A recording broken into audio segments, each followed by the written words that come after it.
One thing the Marine Corps had taught me was that everything is about basics. Master the basics and you'll master your craft. So I wanted to write, and I thought I can probably learn some basics at newspapering. And so I went to a graduate program for newspapering and went out and started to practice being a journalist, not knowing I would stick around. As soon as I got started, I found that actually the writing was only part of it, and that I liked the confrontation daily with a puzzle, trying to figure something out. And then very quickly, I was essentially dragged into war correspondence because of my background.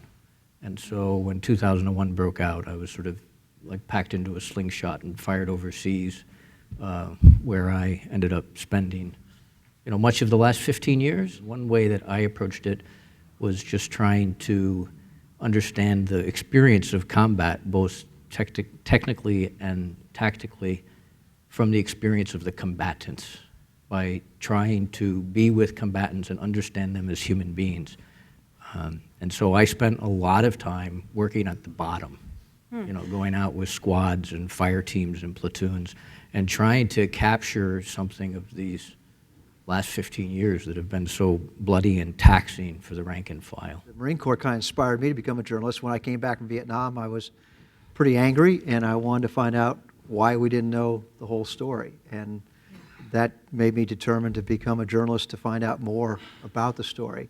And being involved in the war against terror, I got involved primarily because I never thought as a Vietnam veteran that we would go back to war under dubious conditions again as long as the Vietnam era generation was alive. In fact, I lost all credibility with my wife and my cameraman's wife when we flew over to Kuwait in January of 2003, and I kept telling everybody, there's no way we're going in. This just is not going to happen. I can't really see us going in, and of course, we did go in. There's been so much talk about veteran employment, businesses who should be doing more to hire veterans. And right up there at the top of the list of professions, industries that need to do a better job of hiring veterans, I put the news media right up there. And the reason is the work of the two individuals, one to my left and right.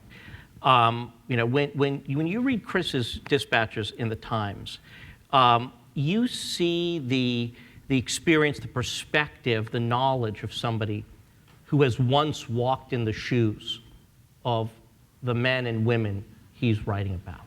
And that's invaluable